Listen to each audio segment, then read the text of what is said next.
The definition of discipline is the practice of training people to obey rules using punishment to correct their disobedience.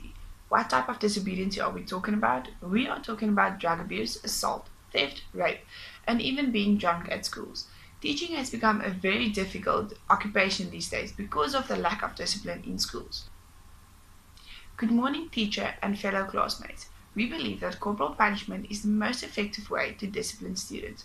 According to the federal government, the definition of corporal punishment is generally paddling, spanking, and any physical harm that is done to a child.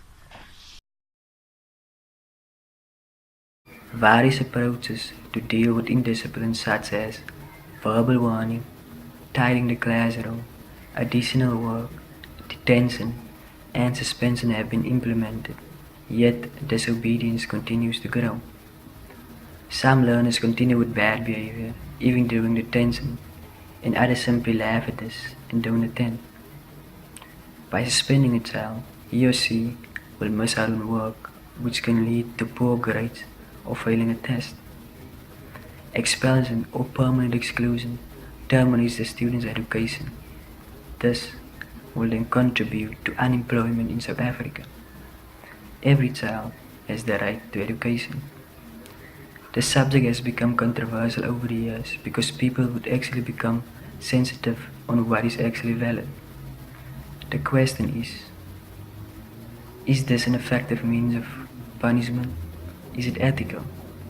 People wonder if kids could actually handle being spanked and the pain of it. Logic tells us that pain equals learning. Research is provided to back up that logic by the American Psychological Associations. It is not only a valid form of punishment, but it is also the most effective way for the majority of children. Corporal punishment is a swift and timely process. It doesn't involve lengthy after-school detentions or time-consuming in-school suspensions. Corporal punishment believers or supporters believe that spanking or peddling offers a strong motivation for students to stay in line.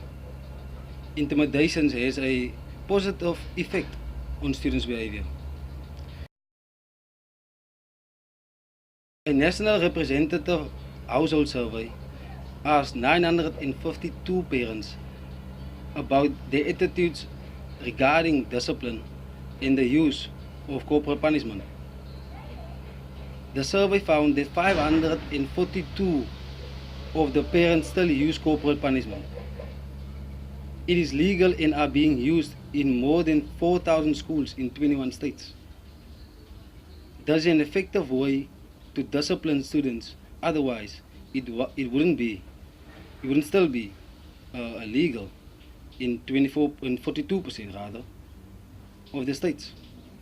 According to Reader's Digest, there was a 67% increase in. Which do you think a child will remember the most? Being lectured, being put in time out, or getting spanked? Behavioral processes when you are little and your mom tells you don't touch the stove. You can burn. You hear it, but your mind does not process it. If you touch the stove and you burn your hand, I can guarantee you will remember that the stove is hot and can burn you. The reason why abuse break out is because research shows that in the 4,000 schools there are no official training, not much guidance, and not a whole lot of accountability on how corporal punishment gets meted out. To avoid this problem, there must be structured methods in place to make sure this does not happen. For example, only one person must be allowed to spank the children, the principal. Teachers may not touch the students. Students must be sent directly to the principal. There must be a policy that states which behavior gets which punishment. And the last one, the person in charge of the punishment have to go for training and on how to apply corporal punishment and how to handle different types behaviors of a student. Chain reaction.